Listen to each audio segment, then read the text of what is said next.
Hello, everybody. Welcome to the channel. I'm here for the review of the premiere of The Best Is Us. Glad the show is finally back, coming back for its final season. It's dubbed as the final season, so at least I believe. Pretty sure it is, but I guess we'll see, find out. But either way, it was a good run. I enjoyed the show. I talked about this last season, if not 2 seasons ago. Whenever I started doing these reviews of the show. Yes, I unfortunately did not start from season 1, episode 1 from the premiere, but or the pilot, but when I did pick up on it, enjoyed it, caught up to it, and then continued on. Um, I mentioned then, I'll mention now how I liked the style of it, how it was different, intriguing, interesting. Kind of reminds me of Ordinary Joe in a different way, of the style of the show, the storyline, and how things are progressing kind of backwards.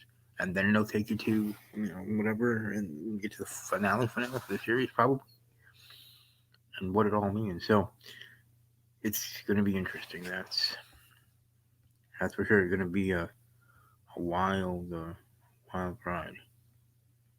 But here we go with my notes. The sky is blue, the grass is green, the Pearsons are going to make us cry this year. Those are just some cold, hard facts, and you gotta live with it. As This Is Us delivers its final act, its final season, we should all prepare to be emotionally devastated and ready for anything that comes our way. That's how it works. And with this being the end, I think we can all assume the devastation will be kicked up a few notches. A sure sign this is the case in this episode, specifically here in the premiere of this final season.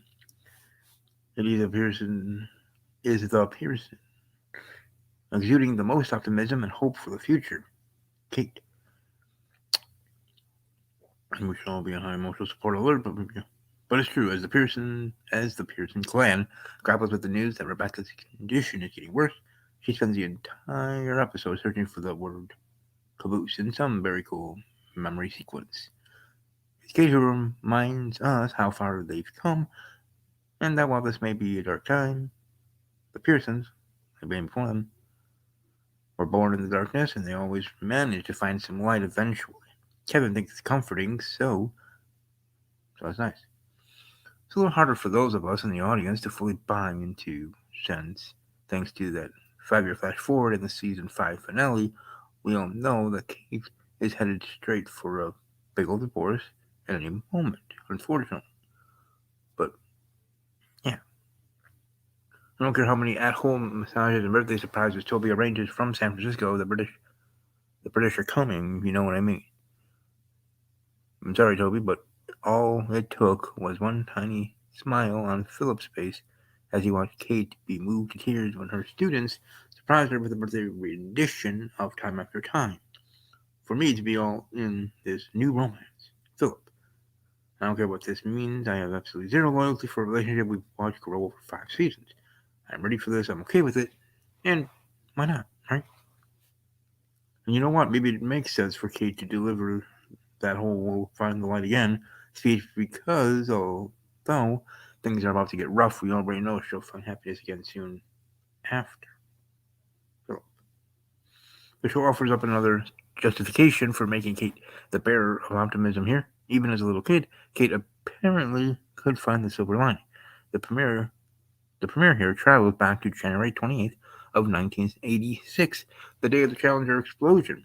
Those familiar with This Is Us lore know that this isn't some random reference, but rather a callback to a moment in the pilot episode in which Kevin, flying by 2 young ladies in bikinis on his 36th birthday, go on and on about how it was the Challenger explosion that really messed him up. Now we get to see that. So that's cool. I like a callback. But beginning is horrifying. But anyways, it's Jack and Rebecca navigate how to discuss death and the tragedy they all just witness on live television with their very tiny children, young children. We see that many of the coping mechanisms the big three had as kids have stayed with them as adults in some way. Enter Kate and her silver lining. When Jack and Rebecca ask how the kids are feeling about everything, little Kate says something about how the astronauts were close to heaven when they died. Now, honestly, that's pretty fucked up and interesting, but Kate is like 5, so we'll allow it, I guess. Little Randall is preoccupied with children. He wants to know who is making them dinner and thinks they should send them macaroni and cheese just to be safe. Rebecca spends the evening Englishing over how Randall is too good for this world and worrying that Reynolds' life will be this beautiful but particularly disappointing ride. Then she compares him to the Catcher in the Rye and Holden Caulfield, and honestly, my eyes roll so far back in my head, I worried if they would ever return because, as any parent in the history of the world ever thought their own child was too good for this world, Rebecca's obsession with Randall runs deep, but I respect it and I allow it in a sense. Because hey, I kind of get that connection in regards to Randall and how he was, and reminds me of me in some ways. Now, in the present day, we get an example of Randall's trying to save the people and winding up disappointed. The man who broke into their home and pulled a knife on Randall has been caught, and Randall takes it upon himself to go to the guy's arraignment hearing to confront him face to face. Pretty quickly, Randall realizes this encounter is not going to provide the closure or the justification for skipping birthday that he's looking for. The man, David, is an addict and clearly has a lot of issues. He can't even remember who Randall is except for the wedding photo he stole from Randall's dresser. So instead of saying his piece, Randall pays David's bail and sets him up with a bed at the shelter nearby. Beth is annoyed but resigned to the fact that this is the man she married. At least she, unlike Rebecca, can recognize Randall's action as compulsive and over the top, but Randall has his reasons. He has known and loved and still loves a long list of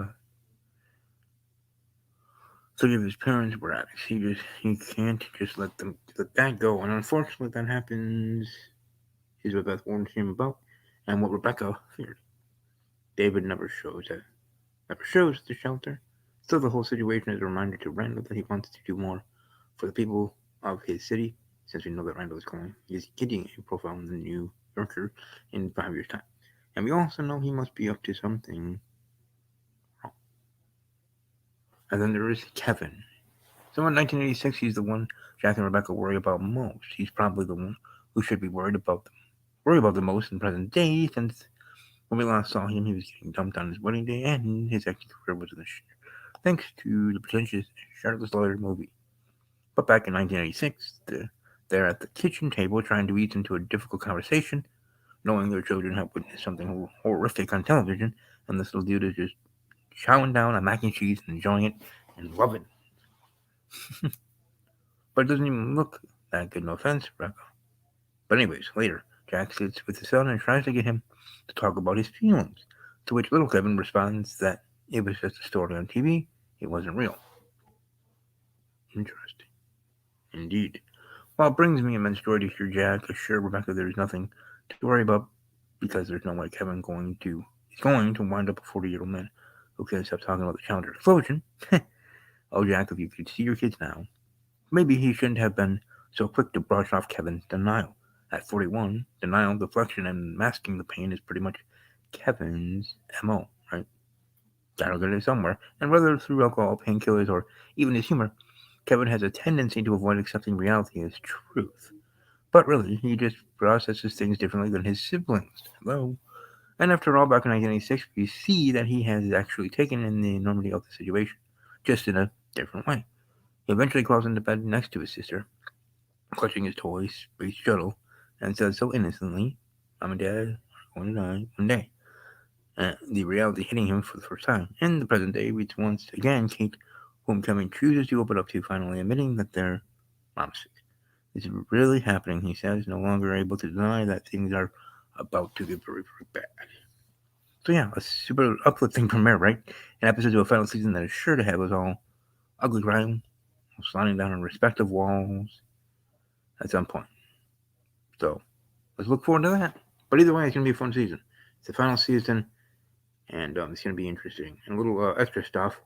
From the moment it was revealed that Kate and Philip would end up together, you knew they'd give the grand some sort of tragic backstory to explain why a man who teaches at a music school for blind children also seemingly hates all people. While This Is Us is laying down the groundwork for that from the get-go. I mean, his ex literally yells, "Don't you dare use your traumatic past," at him during an argument. And all the subtlety. Anyways, prepare yourself for this, because you're pricked to make his inevitable hero return. Second thing, Kevin getting so jealous over Eli from Madison's book club is hilarious, and what a lovely surprise that it didn't take Kev like 4 episodes to realize that living in Madison's garage just to be close to his kids is a terrible idea. And unfortunately, he doesn't realize the same about taking the offer to star as the dad in the reboot of The Manny. I'm sure he's doing it to hopefully give his kid some stability, since it means he'll stay in LA. But come on, that can't be good for anyone. Number three, Deja and Aang staying over Malik being away at Harvard. Listen, I'm rooting for these two, but there's no way this first love lasts, right?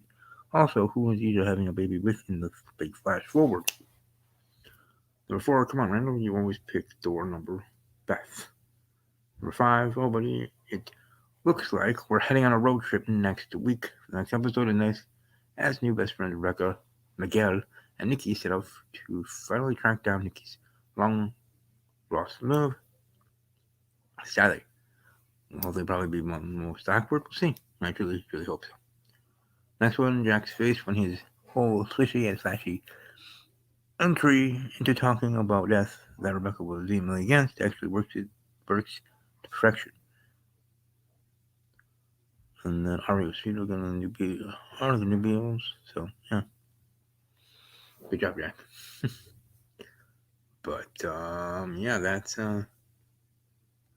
that great episode. Hope you guys enjoyed this review.